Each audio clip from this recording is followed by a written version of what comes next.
Hey everybody, Kenny Ducey here for the Action Network, ready to give you my two favorite plays on Wednesday's MLB slate.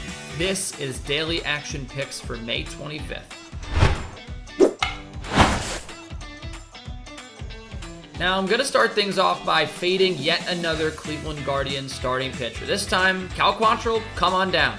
If you had to pick a pitcher to face the Houston Astros, it would definitely not be Cal Quantrill. Why? Well, because he's in the bottom 3% of the league in whiff rate, the bottom 12% of the league in strikeout rate at just about 15%. He is hardly missing bats, and he's giving up a 36% hard hit rate, which is just slightly worse than league average. These are the Houston Astros. When you allow the Houston Astros to make contact, bad things will happen. They're 9th in barrels per plate appearance, 4th in hard hit balls per swing. It doesn't help matters here that Quantrill has a 9% walk rate and a 4.57 expected ERA, so bad things are happening when the ball comes off the bat against him as well. And on the other side of the coin, you've got Christian Javier, who's just seemed to really settle into life as a starter. It was a sort of a bumpy transition the last time out against the Rangers. 3 hits and an earned run and a walk with 9 strikeouts. So a very decent start for him. He is a very talented pitcher. Cleveland is 26th in WRC plus over the last 2 weeks. So while you might look at that start and say, hey, that's the Rangers. They're not very good. Cleveland has been even worse lately. I like the Astros on the first 5 spread at minus 140. It was a nice bet last night. It'll be a nice bet tonight. The next play that I'm going to target here is in this White Sox-Red Sox game. Speaking of those last 2 weeks, Boston, over the last 14 days, number 1 in WRC+. Houston is number 2.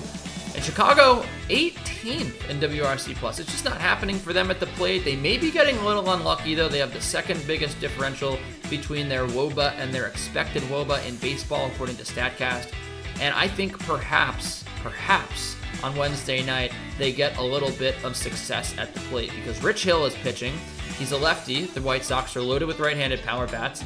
Rich Hill also is striking out just 18% of hitters, and the White Sox are 7th in barrel rate, a very similar story to this Astros game. You can't give up contact to the Chicago White Sox. That's the bottom line.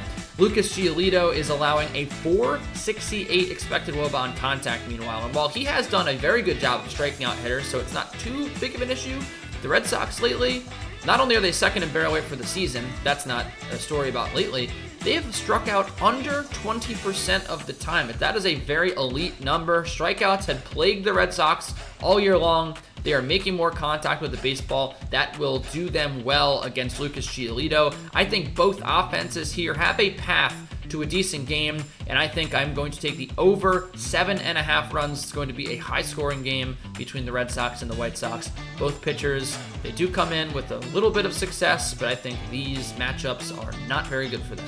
That's it for me. You can check out our incredible content on the Action Network app, actionnetwork.com, right here on YouTube as well. You can like and subscribe to the video. If you really like me that much, you can follow me on Twitter at Kenny Ducey. I will also be happy to have a discussion with you about Lucas Giolito, Rich Hill, Eloy Jimenez, whoever you want, in the comments section. Until next Wednesday, so long.